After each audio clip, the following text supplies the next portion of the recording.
मेरे प्यारे दोस्त, मैं BHCL एग्ज़ाम 2023 जो कि 24 अगस्त को मेरा एग्ज़ाम था, मैं इसको डिस्कशन करने जा रहा हूँ। आप लोग ध्यान से सुनिएगा, नहीं तो फिर डिलीट ही कर दूंगा इस वीडियो को। ये इंजीनियर ट्रेनिंग इलेक्ट्रिकल के लिए था। 28/8/2023 को मेरा एग्ज़ाम हुआ था। आयन डिजिटल जोन, आज़ादपुरम, लखनऊ में है ये। चलिए पहला क्वेश्चन देखिए ध्यान से, जूम करके बढ़िया दिखा रहा हूँ। पहला क्वेश्चन ये है कि what should be the hysteresis loop of the material used in the electrical generator, motor and transformer so the hysteresis losses are minimal। देखो, इसके लिए सबसे पहले जो हिस्टेरिसिस लॉसेस होता है वो टाल बनेगा और नैरो बनेगा।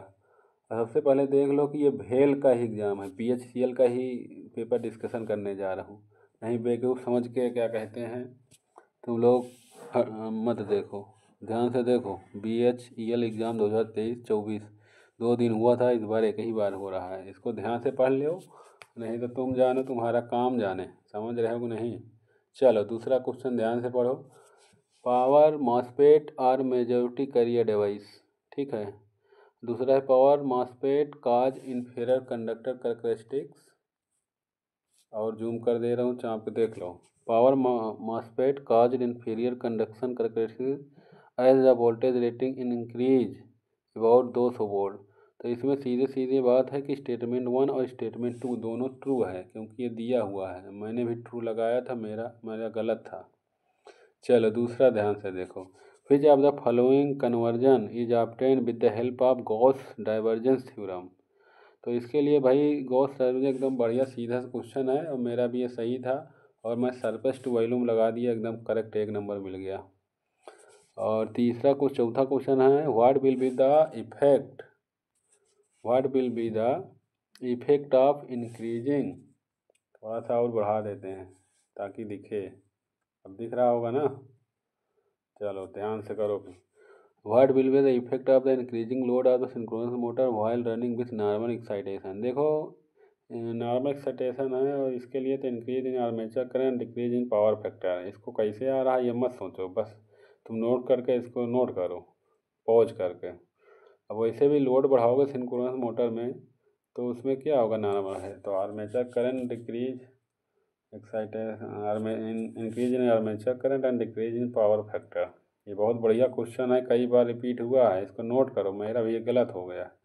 तो what will the effect of the increasing load of synchronous motor, मतलब लोड बढ़ाओगे तो फिर क्या होगा कि आर्मेचर करंट बढ़ेगा, अब पावर फैक्टर डिक्रीज होगा। बहुत तगड़ा क्वेश्चन है। चलो ये सबसे आसान क्वेश्चन आया था, ध्यान से देखो।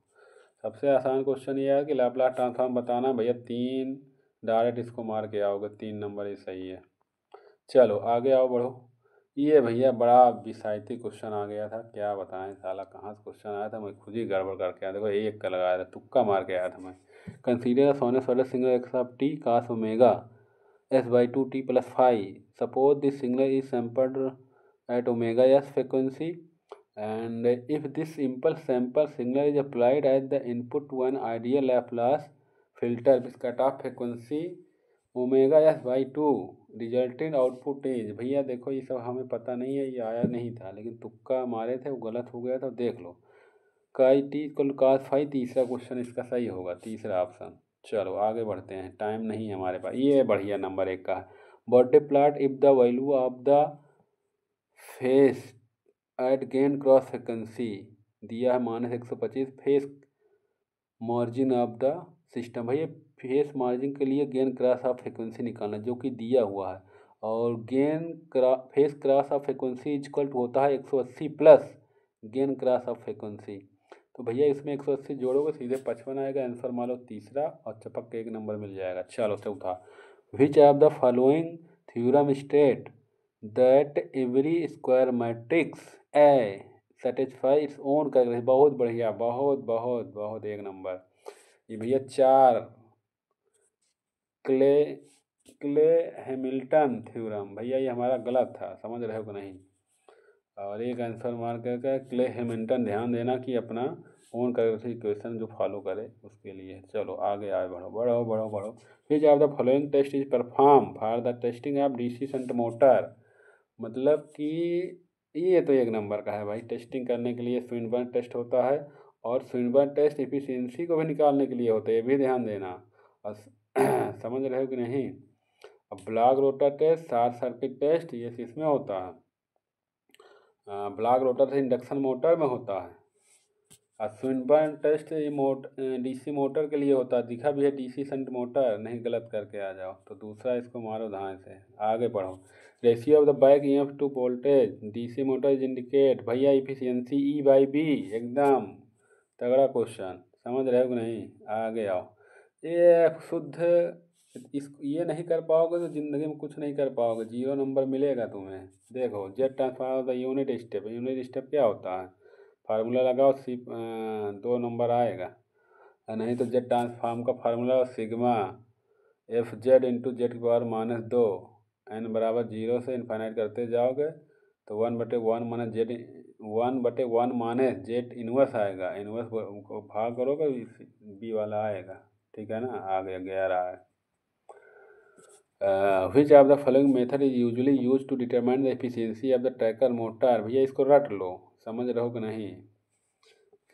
इसको रट लो, और इसमें से और थोड़ा सा बता दे रहा हूँ। स्विनबर्न टेस्ट किसके लिए होता है? डीसी मोटर के लिए होता है। रिटार्डेशन टेस्ट किसके लिए होता है? ये होता है separation of iron and friction losses. ध्यान देना, मतलब कि रिटार्डेशन तुम्हारा जो आएगा वो सेपरेशन ऑफ आयरन और फ्रिक्शन लॉसेस होगा। स्विनबर्न टेस्ट किसके लिए होता है? एफिशिएंसी के लिए होता है। एक हॉपकिंसन टेस्ट होता है, वो तुम्हारा टेम्परेचर राइज निकालने के लिए होता है। एक वोल्टेज ड्रॉप टेस्ट होता है, open and short circuit armature coil के लिए यूज होता है। इसको नोट करो, तुनन मुनन सुनो मत। वोल्टेज ड्रॉप टेस्ट हो गया। वोल्टेज ड्रॉप टेस्ट जो होता है, ध्यान सुनो, open and short circuit armature coil के लिए होता है। हॉपकिंसन टेस्ट जो होता है टेम्परेचर राइज के लिए टेस्ट किया जाता है। और स्विनबर्न जो टेस्ट होता है वो इफिशियंसी निकालने के, वो भी डीसी मोटर के लिए यूज होता है। और किसके लिए? इफिशियंसी निकालने के। और रिटार्डेशन टेस्ट जो होता है वो separation of iron and friction losses को जानने के लिए किया जाता है। और इसका आंसर ट्रैकर मोटर की इफिशियंसी फील्ड टेस्ट से निकाला जाता है। ये BHEL का PYQ लगा रहा हूँ 2023, करना हो करो, नहीं निकल लो। Which type of feedback is use in op-amp for to operate as comparator? भैया एकदम एक नंबर 2। ये ना, ये एक सवाल नहीं आ पाएगा तो बिल्कुल तुम बेकार हो। चलो, what is the maximum value of the torque angle in electrical legally of the synchronous motor? भैया ये 90 है, रट लो, ये उबे करता है 90। कई बार रिपीट हो चुका है, SSC JEE तो उसमें भी आ गया। चलो, ये एक नंबर भाई, बड़ा कन्फ्यूजन था लेकिन ये निकाल ले गया था मैं। एक नंबर का क्वेश्चन, एक नंबर बड़ा। Which are the following condition is not a true derivation of the ampere circuit law? तो इसका भैया पूछ रहा है कौन सा ट्रू नहीं है। समझ रहे हो कि नहीं? मैं इसमें पहले ट्रू ढूंढ रहा था, मेरे को सब दिख रहा था नहीं ट्रू कौन सा है। तो आप भी ध्यान दो, ट्रू नहीं पूछ रहा है। इसे क्वेश्चन आएगा, बी पार्ट मारो धाए से, एक नंबर लो। नहीं नहीं आ रहा तो इसको नोट करो। अब 20 क्वेश्चन ज़्यादा करेंगे नहीं, 4 दिन में 120 क्वेश्चन आया है प्रतिदिन 20। जब तक लाइक सब्सक्राइब नहीं करें तब घंटा नहीं पूरा करेंगे। चलो, ये तो आसान है भाई, इसको हल करो, नोट करो, बिल्कुल आसान है। शुद्ध निहायती है, 486 आ जाएगा। एफिशिएंसी दिया है, वोल्टेज दिया है, शंट मोटर है, EMF दे दिया है, EMF है, बैक EMF कैलकुलेट करना है। E=V + IR हो जाएगा। शंट मोटर है, E=V - IR। जनरेटर का E=V + IR।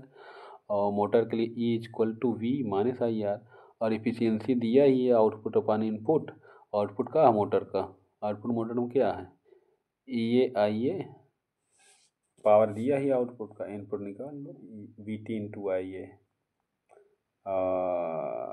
चलो आगे बढ़ो, बड़ा हो। चल 17 भाई, ये सवाल हमके बड़ा निहायती है, एक नोट करो भाई। हमारा ये तुक्का मारे रहे, देखा 4 मारे रहे, गलत हो गया है। अब एका तू बतावा, नोट करके कमेंट में, ना बताऊँ धै देव घिघा बुलात। समझत है कि नहीं? चल आ गया वा। विच of the following is not a valid advantage of single bus bar system? भाई साहब एक नंबर के है, बहुत बार रिपीट बा, लेकिन हम गलत नहीं करे, हमारा सही है। विच ऑफ द, और जूम कर दी, ले देख ले, दिखा दा है ना, ले ले ले ले एकदम जूम कर दे रही ले।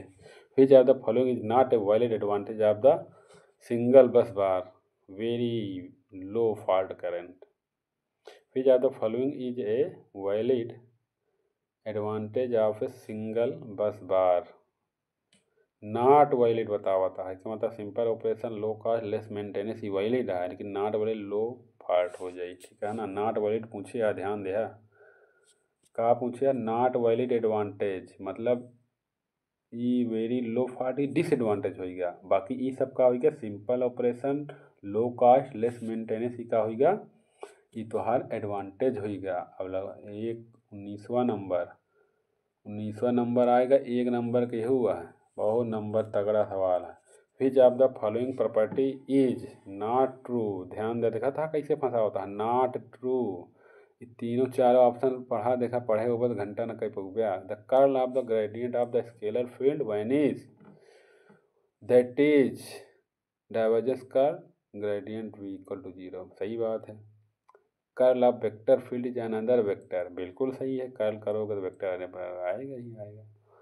Divergence of the curl of the vector field vanishes, बिल्कुल सही है, भी 0, क्योंकि कर्ल और डाइवर्जेंस दो आएगा 0 हो जाएगा। अब देखो तीसरे में चौथे में फंसा रहा curl of the scalar, curl scalar कहाँ होता है, इसके कर्ल का मतलब है कि वेक्टर को वेक्टर में बदलेगा, और ग्रेडियंट क्या होता है कि स्केलर को वेक्टर में बदलता है, और डाइवर्जेंस क्या होता है इसके वेक्टर को स्केलर में बदलता है। नोट करो पनौती, कर्ल क्या होता है स्केलर वेक्टर वाली क्वांटिटी को स्केलर में बदलता है, ग्रेडियंट क्या होता है स्केलर को, अरे कुछ गड़बड़ा गया रुक जा, कर्ल वाला जो होता है वेक्टर को वेक्टर में बदलेगा, और ग्रेडियंट जो है स्केलर क्वांटिटी को वेक्टर क्वांटिटी में बदलेगा, और डाइवर्जेंस जो है वो वेक्टर क्वांटिटी को स्केलर क्वांटिटी में बदलेगा। नोट करो पिनाहिती।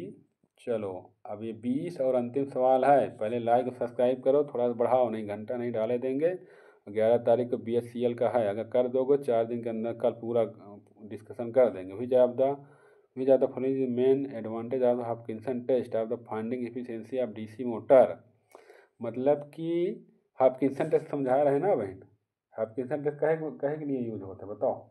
हॉपकिंसन टेस्ट टेम्परेचर राइजिंग नोच कर जानने के लिए क्या किया जाता है, बहने बताए रहे।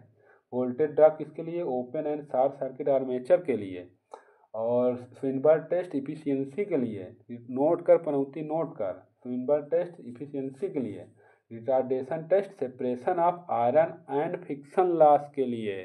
तो लेकिन एक नोट और करो माँ कि हॉपकिंसन टेस्ट जब होगा DC शंट मोटर में तो वो 2 identical DC shunt motor required, ये क्या होगा जरूरी है, 2 identical shunt machine are required. चलो यहीं पर राम राम, 20 सवाल हो गया। और फिर से दिखा देते हैं, ये हमारा BHCL का है, PY को देख ले, समझा थे कि नहीं।